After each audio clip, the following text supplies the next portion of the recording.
Cord, the advanced version of that.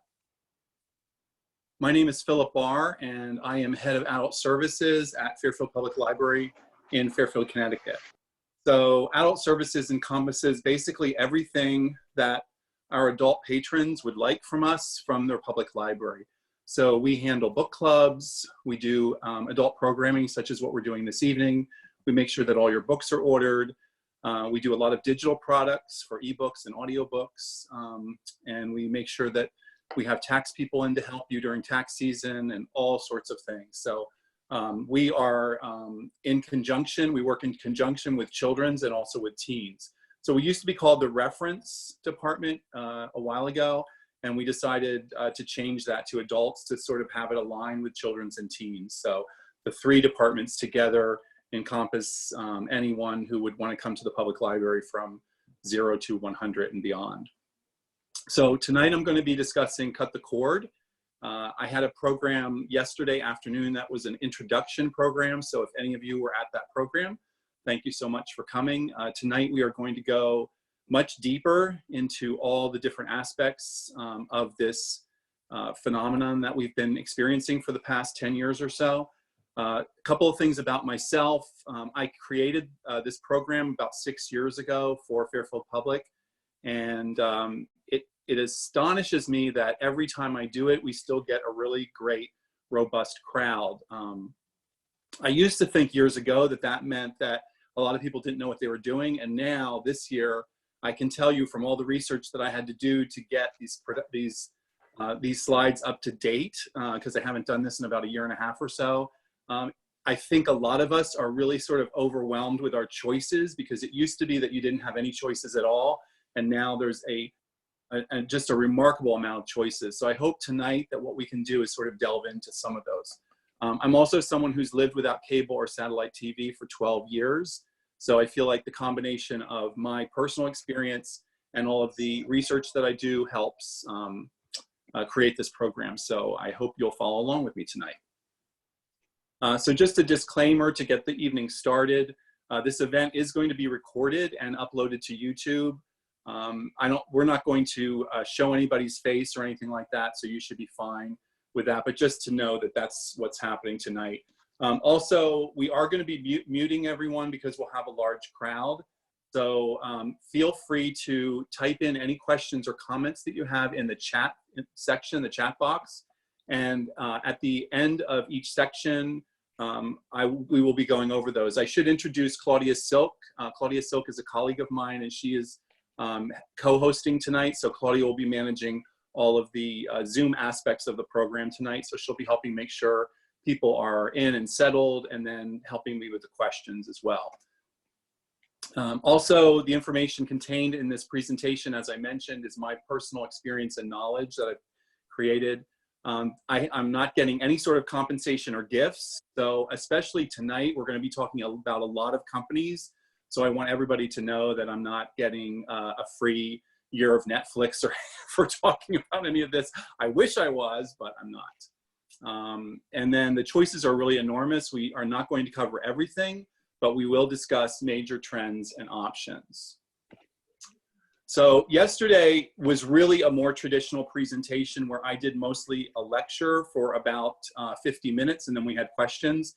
Tonight, I really would like there to be more of a guided conversation. So I'm going to show an agenda in a few minutes, and that's really what I want to, I want to make sure that we get through all those points on the agenda.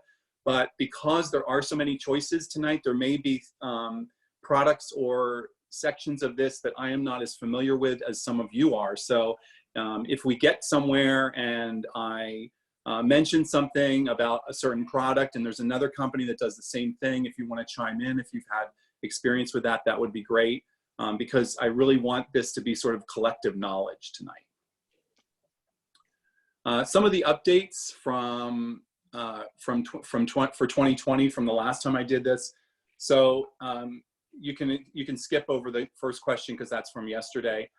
Previous years, I spent a lot of time explaining how streaming works. We're not going to really talk about that at all tonight because I handled that a bit yesterday.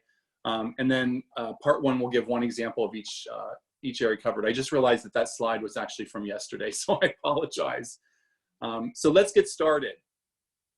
The first thing I want to talk about is I just found this headline when I was doing research to update the presentation, and it's from Cord Cutter News, which is a great resource to go to if you don't know about that. Check out cordcutternews.com. I do have a URL at the bottom. Tomorrow I'll be sending the presentation to everyone, and I also have a list of all of the websites that I've gone to and articles that I've read in order to put this together tonight. So there'll be a complete list of those as well. Those are at the end of this presentation, but I'll also send them in a separate file as well for you. So this really sort of says it all. So headline from April of 2020, last month, more than half of the homes will not have cable by 2022, which to me is pretty remarkable. When I first started this program, I think we were barely at 25%, and now that's doubled. That's going to be doubling by 2022. So that's a lot of people that are looking for answers as to how they can really move from cable to having sort of a collection of different products that they can cobble together to make it work for them. So yesterday I asked everyone, is it time, cutting the cord, is it time? Most of you here tonight are probably have already done some things. So really the point of these presentations, both last night and tonight, are to try to give you as much information as possible to see if you really want to let go of cable completely, or do you want to keep some of cable and just add some streaming services to it? What do you want to do? So hopefully we'll get to all of those answers tonight. So the agenda for this evening, you know what? I apologize for a second.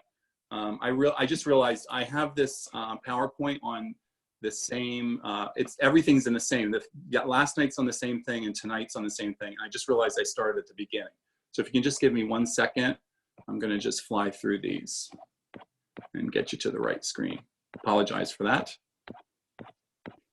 Philip, these are all the slides from last night. Philip asked when, somebody asked when will it be on our YouTube channel last night, yesterday's. As soon as we can get it up there. We didn't have time to do it today. I had, you know, we're all still working full time, so I had meetings today at work, and then I had this tonight. So we'll be working on that tomorrow, and I'll send an email out to everyone who was registered for this to let them know when that's ready to go. That's a good question. Thank you. Okay, so we're back. So this is the agenda for tonight. So tonight we're going to be actually delving a lot deeper into the areas that we talked about last evening. So we'll start out with hardware. I'm going to talk a little bit about antennas for those people that might want to explore that as an option for getting live television. Then I'm going to talk about streaming devices, and we'll go into some detail about that, which is the other half of hardware. So are you going to use your TV to get streaming? Are you going to use a device? Maybe you already are using your TV apps and you want some more information about these devices and why you might get them, or why it might be of interest for you to purchase one. So we'll talk about that. And then we're going to really delve deeply into streaming services. So first we'll talk about live TV. When I started this 6 years ago, there was one option. Then the next year there were no options, and now we're up to 8.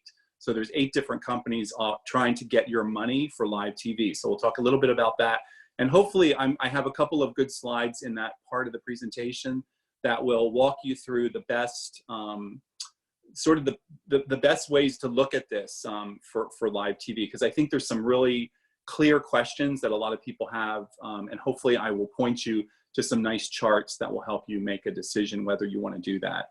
And then of course we're going to dive into what everybody thinks about when they think about cut the cord, which is streaming subscriptions.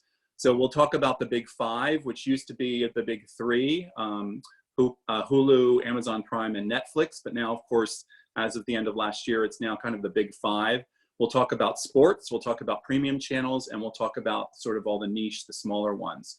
And then I'll finish talking about cost. I'm going to go over how much I spend a month, and we'll talk a little bit about how that might how you might look at that in terms of you. All of us obviously have different price models for what we want, and depending upon who our family is, what town we live in, things like that.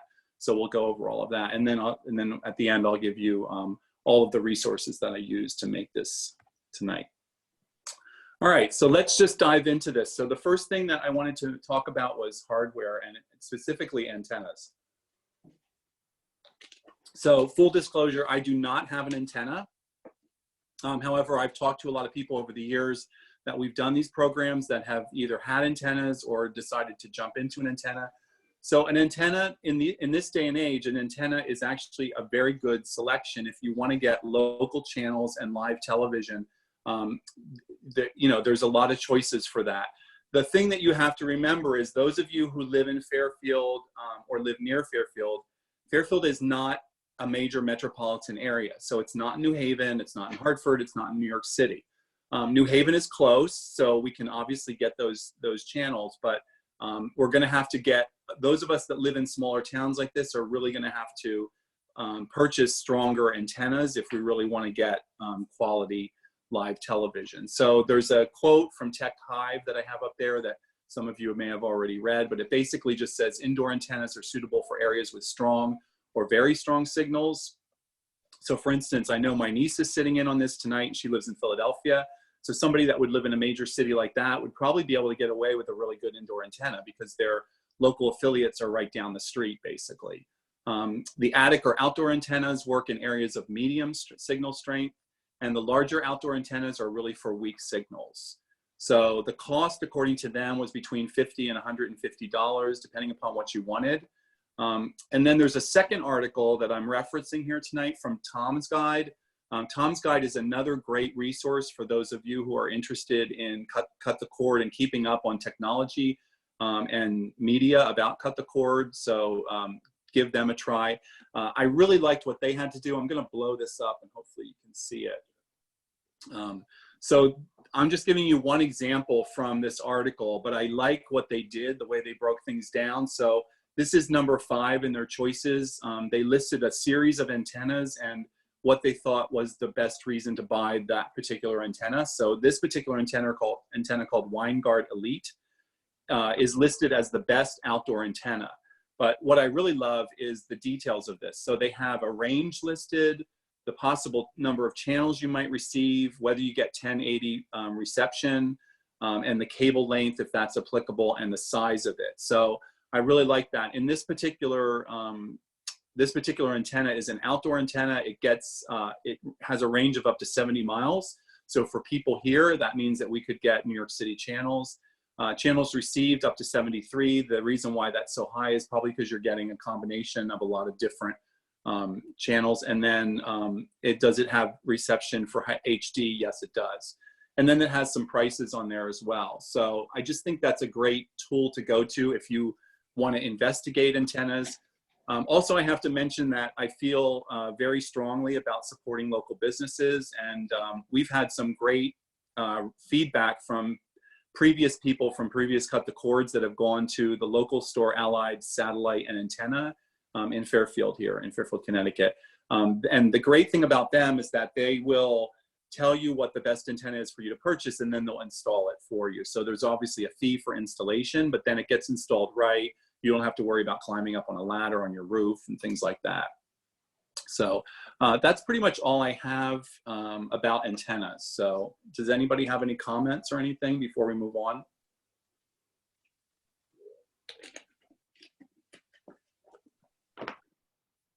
Okay. All right, so the next area of hardware that I want to talk about is streaming devices.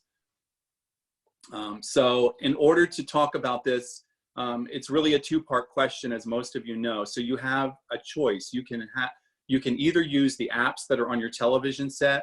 Most households, I believe by now, probably have some kind of a smart television in their family room or their living room or their bedroom.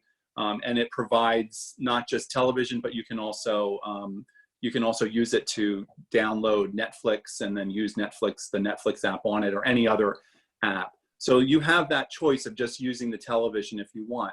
And then you also have this choice of a number of different companies or products that you can use in conjunction with your television set. Now, a lot of people, when they first see this, are like, well, why would I even bother? Because if I already have a TV that has apps on it, why would I even bother? Well, there's several reasons why you might want to consider this. You don't have to, of course, but you might want to consider a streaming device. So one of them is that a lot of the information out there, and it's actually my personal experience as well, my television's about 1.5 years old. And when I got it, I decided to just start using the apps that were on the TV, and the interface just did not work as well. And if you think about it, if a company is producing televisions and then on top of that, they're trying to make an operating system to use apps, they probably aren't going to put as much emphasis on that development of that operating system as, say, a company like Roku might, which is only selling devices for you to stream media. So that might be one of the reasons why you might want to do it. The other reason that I think is pretty strong as well is that if you decide on a streaming device, it's going to give you a much larger amount of apps to choose from. Their app store is going to be much larger. So on a television, you might get, I don't know, 30, maybe up to 50 apps possible. You're literally going to get thousands of apps on some of these things that we're talking about here tonight. So the TV is definitely a possibility, but not. And I'm seeing a question come in there. Is that, Claudia, was that about a TV recommendation? Yes. Do you recommend any particular TV brand for streaming? Absolutely not. No. The TV question is a whole kind of other part. I'm not going to delve into purchasing a TV tonight, but I can certainly point you to some good articles about that. Or if you just go to some of the sites that are listed in this program, like I talked about Tom's guide earlier, Tech Hive, also CNET is a great place to go to. That's just the letter C, like cat, N-E-T. It's a great place to go to do research on the best, because there's so many different kinds of TVs now, and I don't know whether you want to spend $200 or $2,000. So it just really depends upon what kind of investment you want to make in a television and then what you want it to do. So there's lots of good articles out there, and I can also, you can email, I'm going to have my email at the end, and you can email me about that as well. So if you've decided that you want to investigate something other than your television set and its apps, you have a lot of choices, and that's what's listed here on this screen. So you have some non-traditional choices, which are the Blu-ray player and the game consoles. So these are things that are not really initially about streaming media. A Blu-ray player is obviously about playing discs, playing DVDs and Blu-rays, and game consoles are obviously about playing games. But both of those devices have some apps in addition to what they do. So you can stream Netflix or Amazon Prime or Hulu or any number of other apps through a Blu-ray player or through your game console. So, excuse me, if you're someone if your family is a family that's gamers, or someone in your family games or you game, you might already have these consoles and you might already be using those and they may work fine for you. That's great. Same thing with the Blu-ray player. I don't know how many of you out there are still collecting discs or playing discs, but if we raised our hand right now, I would be right there with you. I still have a small disc collection and I love it. And my Blu-ray player, I've got to tell you, is the quality of Blu-ray on TV, there's nothing even close to it. Even streaming 4K is not the same as a Blu-ray disc. So you know, there's still a small market out there for that. However, if you literally want to just go to a product that's going to help you stream a lot better and give you a lot of options, there's a number of companies out there that do that. So this is just an alphabetical list here, but the top four, the photographs at the top sort of tell the game there. So we've got the Roku player, which is in the upper left-hand corner. That has about 40% of the market. So Roku really sort of is the one to beat. That's and that company the only thing they do is they build streaming devices. So they have, within that company, there's 6 different choices of different products within Roku for you to get. The next one over is NVIDIA Shield, which I didn't really know much about before I did some updating research for tonight. And it's an Android TV operating system, and it's primarily for people that are gamers. So if you're a gamer but you want like a really robust streaming device, this NVIDIA Shield it's at the top of everybody's list. So it's a really, really good product to look at if you're a gaming family. The next one over is Amazon Prime's Fire Stick TV, and that is that's the third photograph there. I actually use a Fire Stick for my device, and now might be a good point for me to tell my little story that I've been saving. So And I have this down at the very bottom in text. So I was a huge Roku customer for years. As soon as I got my first flat screen TV, I went and bought a Roku player, and I love the interface, and I love the amount of apps that were available. And it really constantly, the upgrades on the software just kept making it better and better. I bought a new TV a year and a half ago, and I bought a brand new Roku, so it would stream in 4K, and I was just very excited.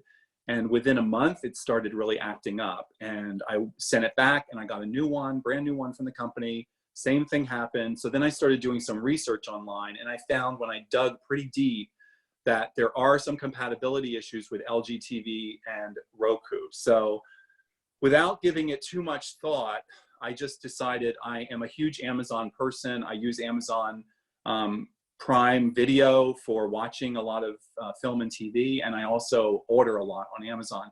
So I thought, oh, the heck with it, I'm just going to try the Amazon Fire TV, and it's actually worked brilliantly for me.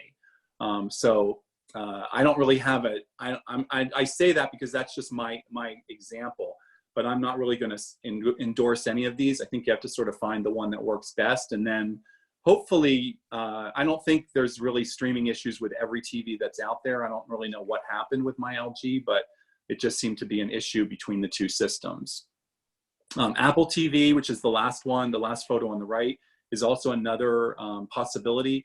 It's a little bit more on the pricier side, but if you're somebody that really is an Apple family, you have Macs, you have iPhones, you have iPads, and you really love that operating system, you might want to consider an Apple TV, because it's going to keep everything in sync with each other a lot easier. And then there's another one on here, that Google Chromecast as well, as another possibility.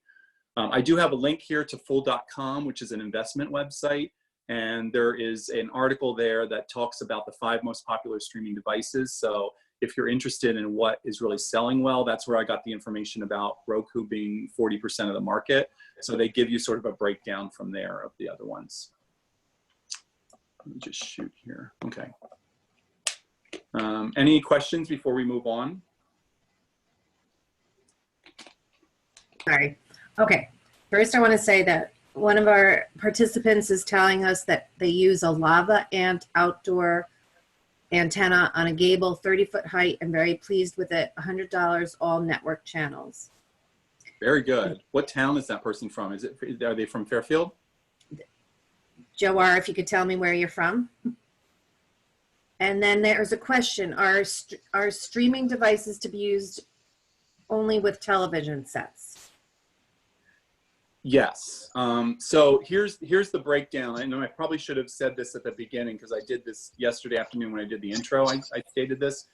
So we are primarily going to focus on a big television that's in your bedroom or your living room or your family room, and how to stream through that. You can stream through any device that you have. So I have my iPhone sitting next to me. I've got a laptop across from me that I'm using for work. And I'm actually doing this presentation on an iPad from work. So all 3 of those devices you can stream on. However, the phone and the tablets that you're using, no matter what brand they are, they're already app based. So you wouldn't have to use another device to get those apps. And basically, a laptop or a desktop PC or Mac, you're just going to go to the website to stream. So you don't need. So literally, the only reason why you would need to buy a streaming device is for a television in your home. Okay, and Joe, who talked about the antenna, is from Fairfield, just so everybody knows that. And then last question we have right now is, do you know if the Apple Plus can be used with the Apple TV, or is it an add-on? No, the Apple, I'm going to get to the Apple Plus in a minute. The Apple Plus is a streaming service that you can access no matter what you have. So you do not have to have an Apple TV to get Apple Plus television. I know this is all, for those of you who might be new to this, that might sound a little confusing. So Apple has a physical product that you can buy, a one-time use, that's a streaming device, which is what we're looking at right now. The photo that's on the right-hand side of your screen. So that is to connect to your TV, and then that helps you to stream content. Apple Plus is Apple's newest service. It's not really a product, it's a service which is a streaming service. Apple Plus is competing with Netflix and Amazon Prime and Hulu and other streaming services, which we're going to get to those next. So yeah, those are independent. They work independently of each other. You can buy an Apple TV device and you can stream Netflix, Hulu, Amazon Prime, and Apple Plus, and Disney, and all the others. And it's the same thing with if you bought like something that, if you bought a Roku, you could also stream Netflix, Amazon Prime, and Apple Plus. So those are, they work independently of each other. Anything else? Yeah, just one more question. Somebody had a roof antenna for about 20 years ago. The reception deteriorated to the point where we took it down and went to cable. Is a new roof antenna going to provide clear reception? Thanks. Well, I am not an expert, but I will tell you that the signal went digital a lot less than 20 years ago, maybe 10 years ago. Maybe, well, I've been living here 12 years. It was shortly after I moved to Connecticut that the over-the-air signals went digital. So once that happened, all of the antennas had to change. So they like whoever was selling antennas had to create new antennas. So my amateur answer to that is yes. Yes, you're going to get, I would investigate that. If you're somebody that had an antenna a long time ago, liked it, and then it stopped working, I would definitely suggest going to a local store wherever you live and talking to somebody about that, because I think they could steer you to a good product for you. Okay. All right, so now we're going to shift from hardware, from antennas and physical products, streaming devices, and we're going to switch over to streaming services. So we're going to talk about all the different kinds of streaming services and dig really deep. And again, I want you to jump in here and type in the chat box if you've used something and you've liked it, or if you used something and you haven't liked it. So before we jump right into the streaming services, though, I want to talk just for a few minutes about internet connection. Now, this is not my area of expertise. I have an internet connection and I use it and it works. So I have not done a lot of research on this, but yesterday we got questions on this, so I just thought I'd add a couple of additional slides. So I did go and do some research, in Tom's Guide, which is a great resource that I love to check out, has an article about signal strength. And so their suggestion is between 150 and 200 if you're doing, well, actually, I'm sorry, it's between 50 and 100 if you're doing 4K streaming. But when we were talking yesterday, it seemed like, I really think a lot of this depends upon where you live, how large your home is, what it's constructed of, what the walls are constructed of, and where your router and, I'm blanking, sorry, the distance between the television that you're watching and your equipment from the cable company where you're getting your internet connection. So I know that's not a perfect answer. The other thing I did was I pulled out some of these tips here. So this was saying, like, how much internet speed do I need? And their cue here was, if you're planning to stream 4K video, which is 4K is just really high definition content that you're starting to see now on some of the streaming services and also on some of the television channels through cable. So it's 4K video content, and have multiple devices connected to your internet simultaneously. Seriously consider faster download speeds like 200 Mbps. So basically what they're saying is that if you have a household where people in your household are on equipment, using equipment at the same time, and you want to stream really high definition, you should probably think about going to 200. There was a conversation in here about buying too much speed, which I thought was interesting. So I would check out some of these articles. I have a couple more at the end for you to look at. And then, because the problem is that if you go to your cable company to ask them about this, I'm not sure if you're going to get the best answer. So the best thing to do is really search for quality information from places like Tom's Guide. All right, so the first thing I want to talk about with streaming services is I want to sort of deconstruct this whole thing of live TV. And as I mentioned earlier, so when I started this in 2016, interesting, to me, this is just kind of a fascinating story about American business. So I started this in 2014, and the first year that I did cut the cord, there was one company that was doing this. They were providing, you could get live television through the internet onto your television that had nothing to do with the cable company. So you had an internet connection, you had a TV, and you could get live TV through this company. So the company was sort of a, it was a startup company, and it ended up getting bought by this guy, Barry Diller, who's a big businessman in the US. Those of you who were in yesterday's already heard this story, but I just find it fascinating. So what he did was, instead of going to all the networks and paying them for content, he just basically created massive sort of antenna farms all over in different metropolitan areas around the country. And they yanked all of the content out of the airwaves, and then he would charge people $4.99 for you to get this free on your TV. And it worked really well, but unfortunately the Supreme Court didn't like that. And so the case actually went to the Supreme Court that year. They lost, he shuttered the company. And then it took about a year. The second year I did cut the cord, there were no options for live cable outside, or live TV outside of the cable connection. And then the following year, there was one company that started, which was Sling TV. They're still on this list here. And now, maybe 5 years later, we've got 8 companies that are, again, that are sort of jostling for your money. So I'm going to talk a little bit about Sling. Claudia is going to talk about what she's using, and then I actually have I have another colleague who I've got who's using Hulu Live that I'm going to talk. I asked her for a couple paragraphs from her as well. But let me just break these down just a little bit, because there's a couple of things that are unique about some of these services. So, and again, for the new people, people that are new to cut the cord. So these would be services that you would pay a monthly fee for, and instead of using the cable company to get your live television, you would use these companies. It would get sent through the internet, and then you'd turn on Sling TV and you get live television.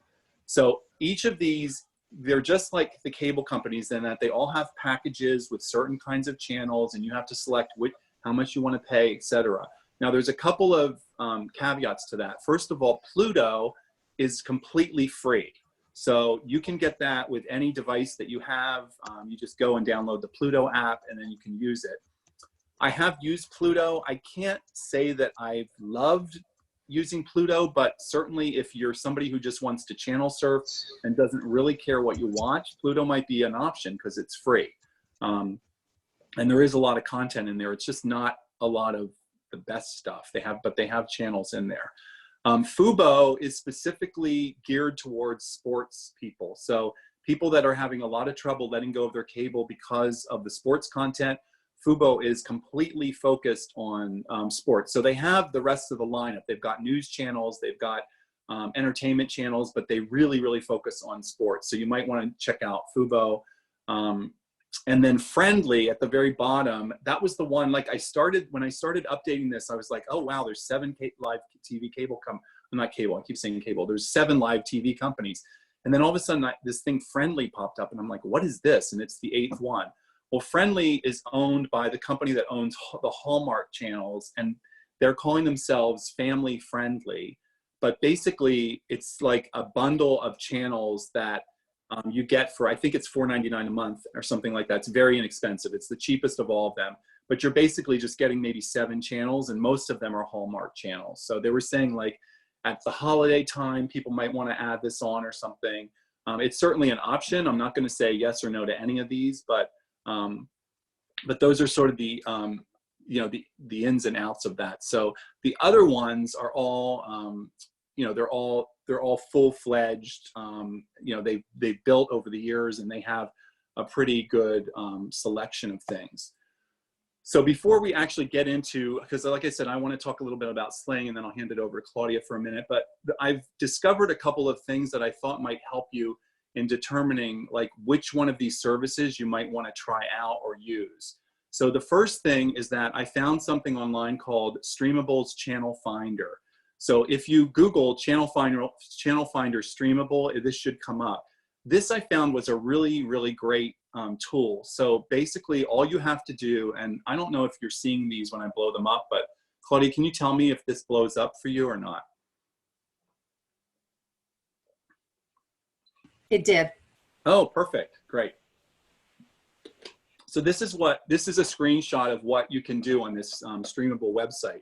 So you go onto it, and down where it says add channels, shows, or teams, you can add channels that you love to watch from your cable, the shows that you love to watch, or the sports teams that you love to watch. And then it'll tell you which choices you have out of those 8 companies that we just spoke about. So I did a very quick thing over the weekend just to get a slide together, but I tried to pick some really weird stuff to see if it would actually stick. So I chose FX, the TV station, BBC America, the New York Yankees, and ABC Television. And actually Hulu Live TV comes up as an option that has all 4 of those things. So this really works. Now, if you put 30 things in there, you might come up with 0, but if you just try to pick maybe your top 5 things you absolutely have to have, or maybe even your top 10 things, and just see what happens. Hopefully you'll come up with more than one choice, but this was such an odd combination, and it still gave me Hulu Live TV, which I thought was really cool. So that's Streamable's Channel Finder, and you can find that online. The next thing was on Tech Hive, which is another website that I've mentioned, I believe, that I really love. It's TECH, like technology, Tech Hive, like beehive, techhive.com. This was a great, there's an article called The Best Streaming TV Service. And again, this list of articles will be at the end for you, and I'll email it to all of you tomorrow. This is a great thing to look at if you're thinking of one of these companies, but you're somebody who really wants to know, what are the features that I'm going to get from these companies? Let me try to blow this up a little bit. So each of the companies are across the top, and then you have things like the base monthly price, how many simultaneous streams can I do? Can I purchase more streams if I want to stream more? Is there a DVR, which most of them have, but then details about the DVR. What's the time limit, the storage limit? Can I upgrade the storage? Does it allow me to ad skip? And then device restrictions, user profiles, surround sound, etc. So again, I found this to be very helpful if you want to take a look at all of these companies and see, could I really replace that cable possibility for myself? So again, that's Tech Hive.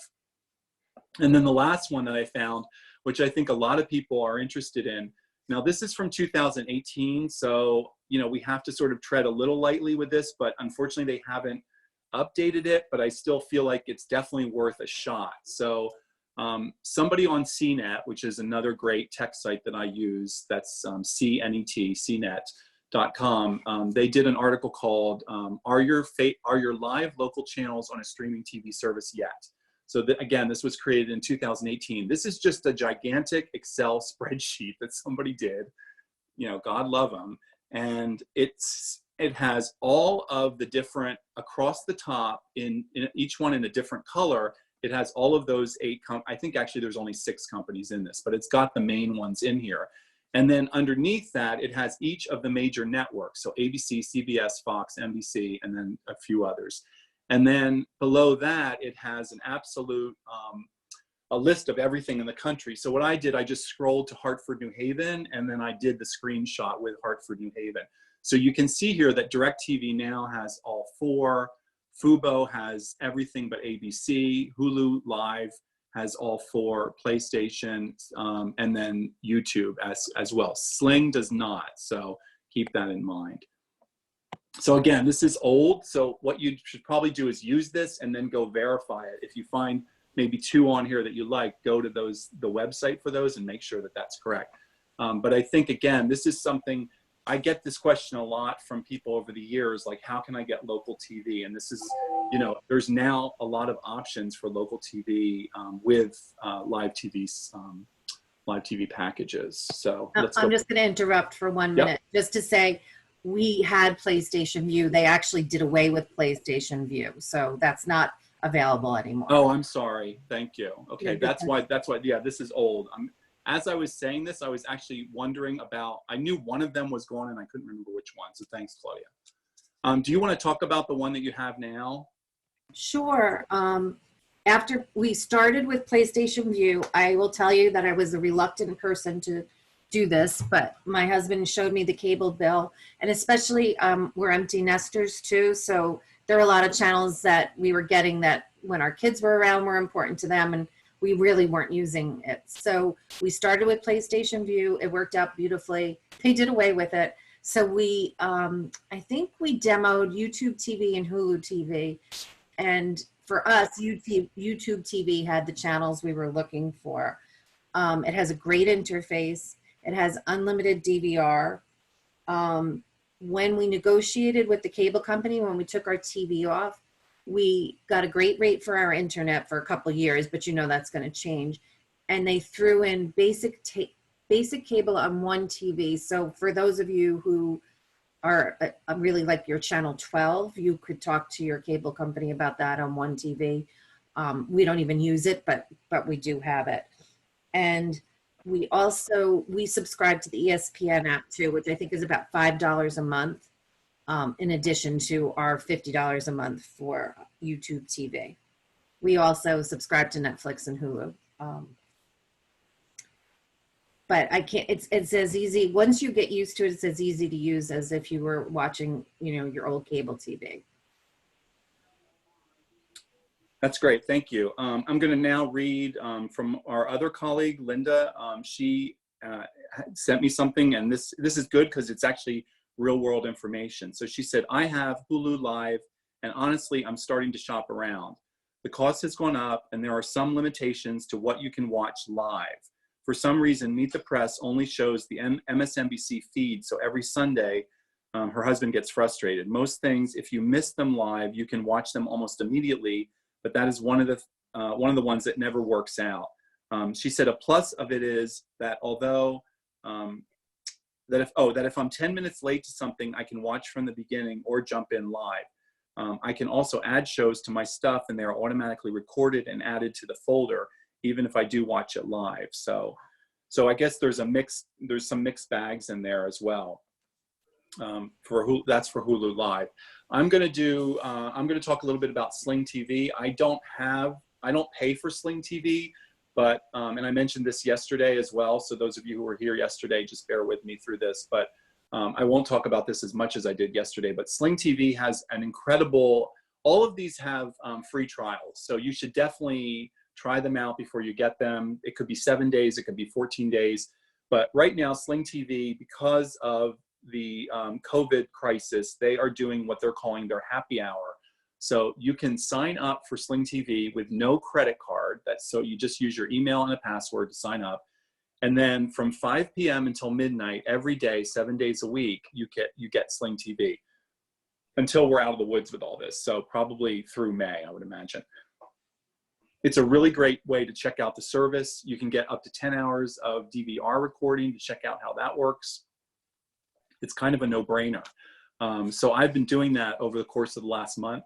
And it works very well. The interface, I've got to tell you, I had Sling years ago when it first started. Yeah. Then I picked it up again for the 2016. So like you could just. Thanks. So I picked it up again for the I guess we're having just a little interference here. So I picked it up again for 2016 for the elections, and it still wasn't perfect, but now it streams really well. Like mechanically it works well. Like there's no buffering, there's no pauses. And also the interface, whoever's redesigned the interface, it works really well. So definitely, I would say if you're looking at you're probably going to want to look at either AT&T, Sling, YouTube TV, or Hulu. Those are the four that are going to offer you a lot of possibilities. And then if your family is really loving sports, you definitely want to look for at Fubo. Philo, I'm not even sure much. I don't have much information on that, so I can't say. And again, these are all, I have some articles at the end of this for you to look at on your own that will sort of tell you like what's the best thing to do if you have a big family, or what's the best live TV to go to if you want sports, or on and on and on. There's a lot of great articles out there that will help you sort of move towards deciding between maybe 2 or 3 at the most. But again, they all have free trials, so I would just start with one and see what you think about it. We have 2 good questions, Philip. I'm going to interrupt. Okay. Mary is asking, is there a streaming charge for each TV? I can answer for ours. We get 3 TVs, and it's all included in that $50 a month. Yeah, that chart that I talked about earlier had like simultaneous streams. So you just, that chart is new, so you can check that chart, or you could you could just look at their websites to find that out. Great. And then somebody asked, do you need an interface device for Sling access?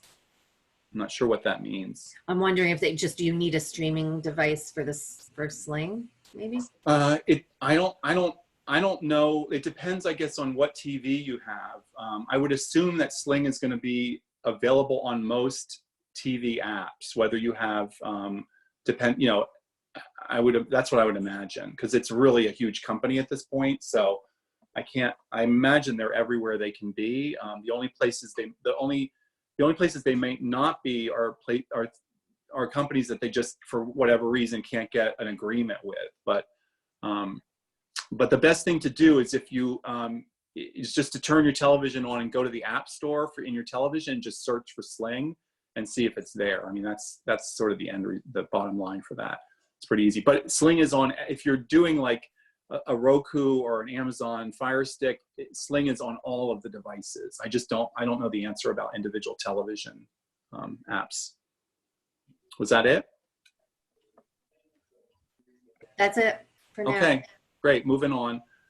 All right. Okay, so now we're getting into actual streaming services. So we're going from the live TV component, which some of you may want, some of you may not want. And now we're going to get into actually the streaming services. So this major players slide, this is obviously what everybody thinks of when they think of streaming. You think of Netflix, you think of Amazon Prime, you think of Hulu. Those have been the top three for a long time. And then, of course, magically last year, Disney added their own streaming service, and so did Apple. So now I feel like there's kind of 5 big hitters in the industry. All of these are a la carte. So depending upon what you want from each of these companies, some like Amazon has 3 different. I'm sorry, not Amazon, but Netflix has 3 different prices. They have a tiered system. Amazon has 1 price. Hulu, I'll talk about in a minute. That's a whole other ball game. But then the reason why Disney got into this market is because, well, 2 big reasons. A, they're a huge brand, so people are very brand loyal. So people that love Disney and love the Disney brand are going to jump right on this bandwagon. And then the other thing is their content. I mean, they own Pixar, they own Marvel, they own Star Wars franchise.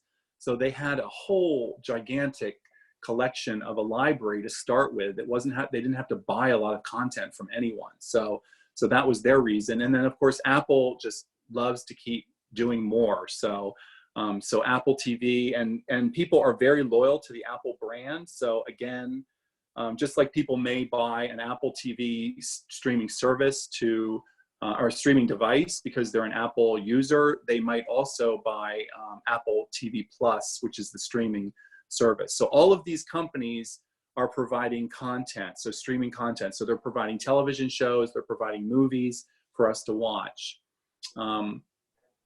Some of them buy a lot of content, some of them have their own content.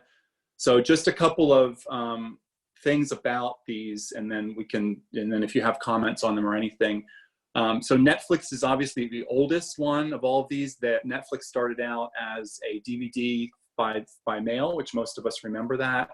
And they are probably the ones to beat. They moved very quickly. Once they got into streaming, it seems like they moved fairly quickly into original content. So they started out with shows years ago that are now considered classic television shows. And now, almost every month, there's new seasons or a new show or something like that. So Amazon really has a hold on this market. And they have some really great content. So they have a lot of original programming. The other reason why I find Netflix to be really interesting from a business model of what they're choosing to purchase, they're importing a lot of television shows from around the world, which I don't see anybody else doing. And it's really fascinating. I know there's a bunch of us who love Fauda, which is an Israeli TV show about it's about the political situation and about its political intrigue and about the Secret Service agents over there in Israel and Palestine. So that's really interesting. And there's, you know, there's Irish TV shows, and there's telenovelas from Mexico, and there's Danish TV shows, and it's just phenomenal. Just really, really amazing. Amazon Prime is obviously an arm of the Amazon company, but Prime is has a huge amount. If you look at the statistics, Prime has the most content, and what's the term I'm wanting to use? It's really heads and tails above even Netflix. So Amazon Prime has a gigantic amount of content. They also have their own original series. And then they're doing interesting things, like they're buying a lot of older television. They're buying a lot of like interesting things like game shows from the 70s. So it's like a fun, they're just doing a lot of fun bingeable stuff on Amazon. And then Hulu was always like sort of the baby that was trying to push their way in. But Hulu now has a lot of great original content, and also they have a lot of television as well. I mean, all three of them have a lot of television, but Hulu has a lot of network television. So for somebody that loves to watch Law and Order or maybe the CSI shows and stuff like that, a lot of that's going to be available through Hulu. The other thing that's very unique about Hulu is that we've already talked about live TV, and now we're talking about streaming services. Hulu has both of those. So you can get Hulu Live TV, you can get Hulu streaming, which is just the streaming on demand content, or you can bundle them up together and get both of them. Philip, I'm going to stop you for 1 second. Yep. Somebody is still unclear about streaming services versus live TV.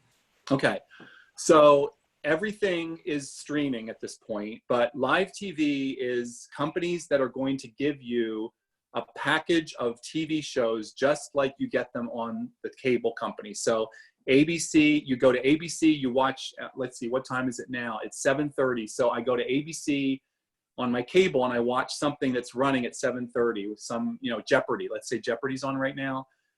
On those live TV companies, the same thing. You go to ABC through one of those companies and you watch Jeopardy at 7:30. It's literally live television, just like it is from the cable company. So there's 8 companies that are offering that, so that you can leave cable completely and go just stream everything through the internet. So you pay a certain amount every month, just like you would pay your cable bill for live TV. The streaming services that I'm talking about on this slide are all on-demand items. So it's Netflix and Amazon and Hulu, and the other two, there's no live television on those. Now, there's some caveats because Amazon's doing some live programming. But for the most part, when I talk about the streaming subscriptions here, 99% of what they're doing is recorded, I guess you might want to call it pre-recorded content. It's on demand. So you just go to Netflix. There's not a channel, there's not a time. You just go to Netflix and you go, I want to watch Ozark, and you can watch the whole 3 seasons of Ozark right now. So that's the difference between the two. Anything else, Claudia? Nope, that's it for now. Okay, thanks. All right. So the other thing that you have to keep in mind is that all of the premium channels that used to be 100% connected to cable are now have independent streaming subscriptions. So HBO is the first one to do it. Showtime has done it. Cinemax, Epic, Stars, everything that's on here. So it used to be that in order for you to watch things that were on HBO or any of these other channels, you had to have a cable subscription. And then HBO did this thing a couple years ago where they had this thing called HBO Go, which meant that you could watch HBO on your phone or your tablet, but you still had to have the cable subscription. So then they finally made a product that HBO Now is an independent product where you just pay $15 a month and you get access to HBO without having to have any kind of a cable subscription. So all the other ones have followed suit. And so now they're still connected to the cable if you want them on cable, but you can also have the option of getting streaming premium channels through the internet independently of each other, of cable, I should say. A lot of people ask about PBS. And so when I was doing my research for this, I found actually one great thing that's happened with PBS. So just to give you sort of a background, PBS was always available through cable. It was also available, your local PBS channel you could get through an antenna, so you could do that. But when these live TV companies started coming up, there was no PBS. It was just not available, and people were really frustrated because anybody that wanted to cut the cord 100% and didn't want to put an antenna on their roof were really out of luck when it came to PBS. And I literally had people coming in to cut the cord over the years that said, all I want to do is see the news hour. And I would be like, sorry, you need cable. And so a great thing happened back in December. YouTube TV made an agreement with PBS. So YouTube TV is going to give access to, not just to PBS, but they're giving access to the local PBS channels all across the country. So for instance, if in Connecticut, if you were to subscribe to YouTube TV for your live TV service, you will now have access to CPTV, the PBS channel that's through Connecticut. So it would literally be exactly like it is on your cable, or if you've got it through an antenna. So that's a big leap forward, because PBS, I have to tell you, has been way behind the 8 ball with all of this streaming. So they finally jumped ahead here, and I think it's a good sign. And probably YouTube is the first, but they'll end up probably having this available in several forms within the next year or so. So that's good for PBS. And I guess maybe I should talk just briefly. I should say that you can, like, I don't have any live TV at all, and I can still get PBS because there's a PBS app that's available for free with any device that you have, or it's free on your TV apps. What that all is, it's all on demand. It's all on demand. There's nothing live on there, so I can go and watch the PBS News Hour after it airs live. I can go and watch it there. Or for instance, I'm watching World on Fire right now, which is their Sunday night drama show from Great Britain, and I just have to wait till the following day to watch the shows themselves. So that's that's been available for a long time. But the actual live PBS, which a lot of people want for the news, this is the first time they actually have made an agreement with a live TV vendor. So that's exciting news for people that love PBS. And then keep, further and further down. So now, like, there's all these niche channels that are coming available that have been around for a while that people love. So you can get Sundance now to get independent films. There's 2 different products to get British television: Acorn TV, which has British and Australian TV; BritBox, which has completely different British content, because each of the companies are buying different different content from providers. Shudder is a horror station. Boomerang, I believe, is an anime station. So there's all these little smaller channels. Most of them are probably around $5 or so. So the larger ones are, the really heavy hitters are maybe closer to $10 or over, but these are closer to $5. So all of this is kind of a la carte, but you can keep doing that. Anybody that has Amazon Prime, the Amazon Prime subscription to their videos, you can also add on through Amazon Prime. So at first I thought years ago that all of these were cheaper, like you were getting a discount on these if you got them through Amazon. Like you can get HBO through Amazon, and you can get CBS All Access and Acorn TV. A lot of them, they have, like, I don't know, maybe 40 of them. But they're all the same price as if you bought them a la carte. I think the difference with this is that you already have your Amazon Prime account on your TV through that device that you're using. So it's already set up, and you're inside Amazon Prime, and they already have your credit card information. So all you have to do is say, I really want HBO. Boom, you've got it. And the subscription starts, and it gets charged to your Amazon account. So I think this is just an easier way to start a new channel, and also for billing. It's just really simpler way. But you obviously don't have to do this because you're not getting a discount that I could see. I looked up 3 different ones: HBO, Acorn, and something else, and they were all the same. So now I'll take a breath, and we will have a brief discussion about sports. I'm not a sports fan, but I did do my homework with this. I will tell you that I have a lot of friends who are sports fans, and this has been the big Achilles heel for streaming. It's been the thing that basically holds people they hold on to their cable subscriptions because they just can't get the sports they want, all the sports they want through streaming, or it's impossible, it's too expensive. So it's actually cheaper to have that gigantic cable bill than it is to really piecemeal all of your sports together. So that said, I'm going to point you to two different articles. So there's an article in here called Cord Cutter's Guide to Watching Sports Without Cable TV, and it's broken down by sport, and it's a brand new article. So I think that's something that you might want to look at. There's also a complimentary article that goes along with it that really addresses the fact that sports is so expensive, whether you're buying it through cable or not. So it's 5 ways to squeeze out more savings by doing cord cutting. So, you know, as the millennials age, these kinds of issues are really going to have to get ironed out, because I don't think there's a lot of people under 40 at this point that have cable TV. And so the franchises are going to have to figure out easier ways for this to happen for people.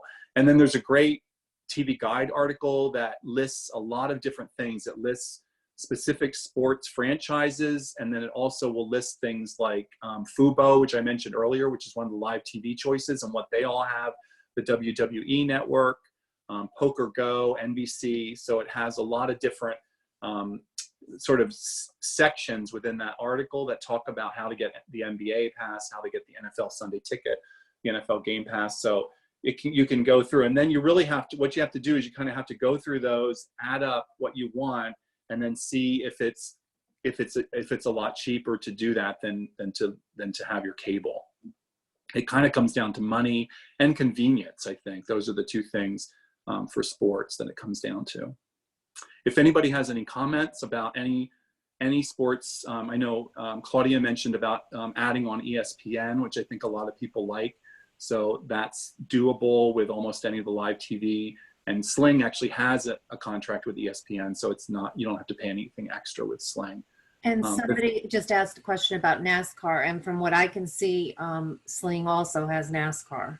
Oh, good. That's good to know. That's great.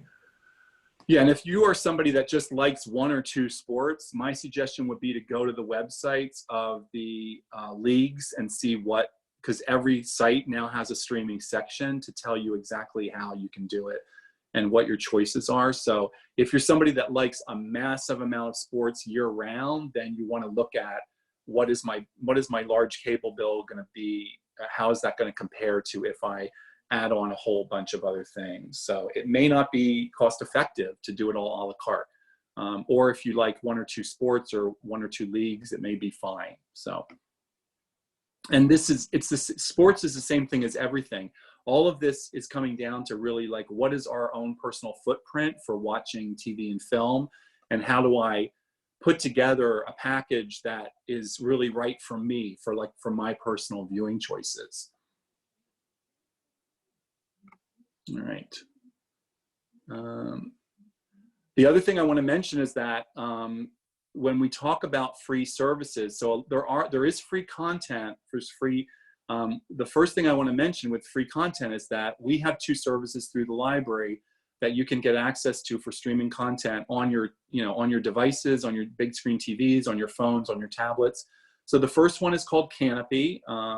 Now, not every library has these, so if you're not in Fairfield, check with your local library, but we at Fairfield have both of these products. Canopy is a really incredible streaming service that looks a lot like Netflix. It's not Netflix, obviously, but they have just an amazing amount of content. They really specialize in independent film, classic film, foreign film, and documentaries, and they just have an incredible amount. So you get a certain number of plays per month with your cards. So if you have more than one person in the family, that can double or triple for you. And you can watch these on your TV, on your phone, on your tablet, wherever. Hoopla is our other vendor that provides media, and they have a gigantic amount of content because they give us ebooks and audiobooks, and they give us digital comics, and they give us music, but they also have access to movies and TV shows. I will say with Hoopla, it's more sort of second tier older stuff, but certainly there's a lot of content in there. There's some really great sort of secondary, like there's a really great British veterinary like, you know, if you like animals, like I know I've watched this, I can't remember what it's called now, but it's with the actor John Barrowman, and it's a British show about this veterinary hospital and how they take care of animals. So there's lots of cool things on it. It's just with either of these content, because they're not going to be in direct competition with Netflix or Amazon. So you're not going to see Marvel movies on here or things like that. But Canopy really has the corner in really high quality, very good, you know, very highly rated films. And then Hoopla has a lot of just fun things on it for you to check out. So definitely peruse those if you're a member of our library or a library that has them. And just during COVID, Hoopla has additional TV content that doesn't count towards your allowances a month, just for during the COVID. Thank you, Claudia. That's correct. They do. They have a lot too. I think it's thousands of things. So it's a good time to check it out. Yep, absolutely. So along those lines, like I said, there are a lot of streaming services out there that are free. So Cord Cutter News, which I mentioned earlier, they did a reader's survey of the favorite free services, and Pluto won. TV Guide also has a great article listing a huge amount of streaming services in general. Like it's one of these articles that I normally wouldn't point people to because it's not split up into categories.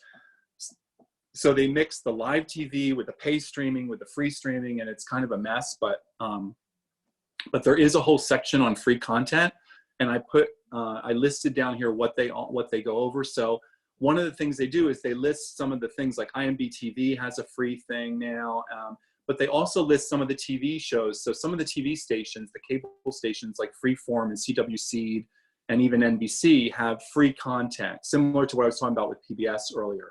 Where you just go there and it's on-demand content. It's not everything. It may not be the most current episode of something, but it's a lot of content in there. So again, if you're somebody that just wants to experiment and not spend a lot of money, you might want to consider some of these free services. The thing about all of these streaming services, whatever they cost, is that number one, they all have a free trial. And number two, you can stop it at any time. So if you stream for a month or two and you don't like it, you can just turn it off. There's not going to be any penalties or anything like that. It just stops and starts. So, so it's a good way to sort of mix and match and see what it is that you might want. And then one of the things I really love to mention is, and you don't have to go to this particular company because there's a number of them out there, but a lot of my friends who know that I do this program, they come to me and ask, you know, for suggestions. And a number of them are really overwhelmed because they're to the point now where they have too much content, which is kind of ironic. So it's kind of like, how do I figure out what to watch? And how do I know when new things are coming up? So there is a company called Decider, which I think is their parent company. I can't remember who it is, but it's a big famous company. But it's called decider.com, and you can sign up for their email alerts, and they're great. Once a month, they will send, you know, everything that's new on Netflix for May, everything that's new on Hulu, on Amazon Prime. So you can just sort of go through the list. And if you're really Germanically anal like I am, you will see that season 3 of a TV series that you love is starting on May 17th. And so you'll put it in your Google Calendar and you'll be ready to go. But services like this are really, they're really nice for you to just try to sift through the content that can be really overwhelming. Once you start liking things and watching things on most of these, they will offer you suggestions given your history. So that can be helpful. If you look at your Netflix scroll and then go to somebody else's house and look at theirs, it's going to be completely different because it all goes by your history. So that can be nice. But if you're really looking for just some suggestions of where to go or what might be new this weekend, because the streamers are adding new services literally every week now. New content literally every week. Philip, so quick question. Yep, sure. Go back to the Canopy. Somebody asked, do you need a streaming device to watch Canopy on a non-smart TV? Yes. Yes. Yeah. You can watch Canopy on a phone or a tablet that has apps on it. But you do need to be able to use an app. So if you don't have a smart TV, if you just have like a digital TV that doesn't have smart options on it, or an older analog TV, then you do have to have a streaming service for that.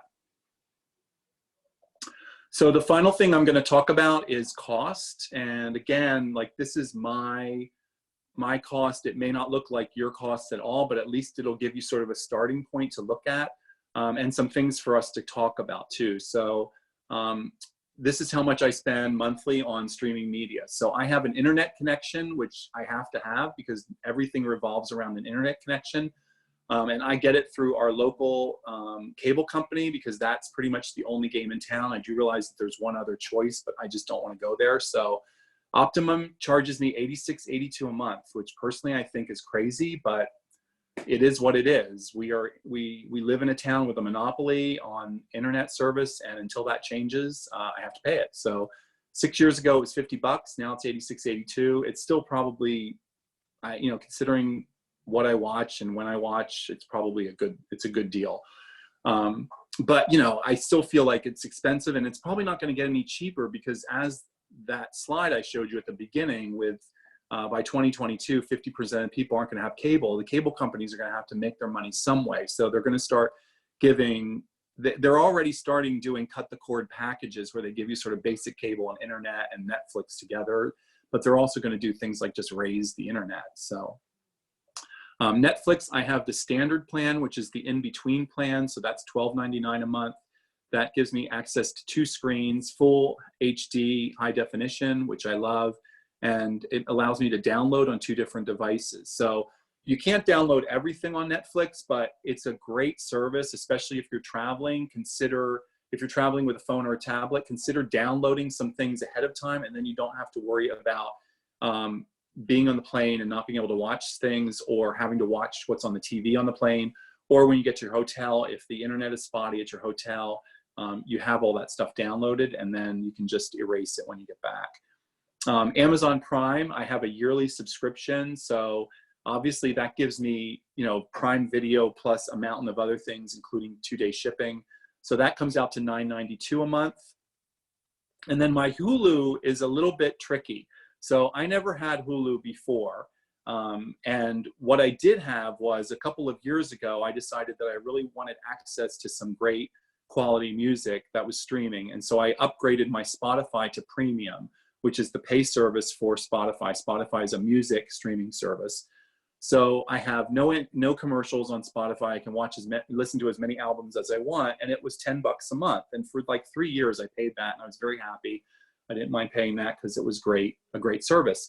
And suddenly, Spotify Premium decided that they were going to give all of their patrons free Hulu with that $9.99. So I literally did not get a price increase, and I just had Hulu added onto my Spotify Premium.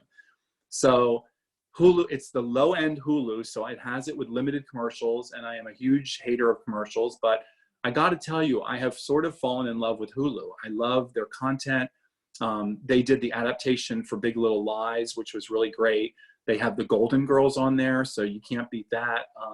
So they have a lot of network television too. So if you're really somebody who loves like just coming home from work on Friday night and chilling out to like something that's not really, highbrow, and you just want to have fun and enjoy it, there's a mountain of network programming on there, and they have really interesting movies as well. Their movie choices, I find, they take more chances than Netflix and Amazon. So that's my lineup, and it comes out to a little bit under $120. And just a reminder, that's without any live TV. So I don't have cable, and I don't have any of the live TV companies.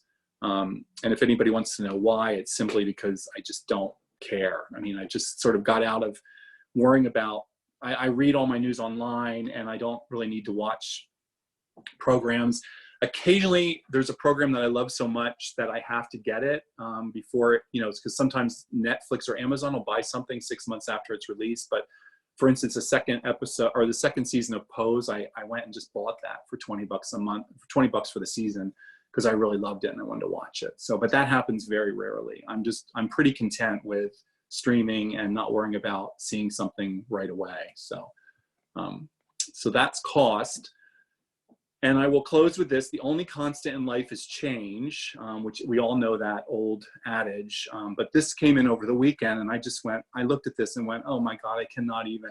So Pluto TV just added, 4 more channels to their streaming service from AMC. And I looked at this and I was like, do I make a chart? Do I make a slide on this? And it was like, no, it's just keep in mind that all the information I've given you tonight is absolutely up for change. So, and then there's some resources here. So these are 4 major places that I go to for digital information about products and services, which I've spoken about all of these tonight. And then this slide is all of the resources that I used to put this together tonight and yesterday afternoon. So this slide goes way down below this. So when you see this, you can, and this is the list I'm going to actually send a separate notepad file of for you. So, so that's me, and I'm open to answering some more questions before we leave, if you'd like. We have a question, I think from your niece. Since you don't have live TV, how do you watch presidential debates, elections, etc.?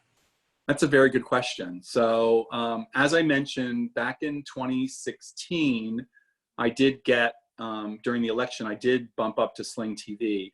This time around, what I do, and it's a little squirrely, but what I do is whenever there's a new debate, the day of the debate, I go online and I just search watching the debate live without cable, and then it tells me which, so normally if the debate's on CNN or something like that, I just go to my CNN app, which is a free app on my, through my Fire TV stick. And then normally I don't have access to any live content because I don't have cable, but they'll usually open it up for that 1 3-hour period or 2-hour period. So that's the way I do that for now. And it's worked. I've been able to watch every Democratic debate this year so far without purchasing live TV or cable. But the nice thing about having something like Sling or something, if you do get rid of cable completely, is then you have access. Like Sling has all 3 major news networks. It has Fox, MSNBC, and CNN. So you're covered no matter who you are. Anything else, Claudia? Not yet. Okay. Well, I want to thank you all so much for your attention. I know that these are very different from in person.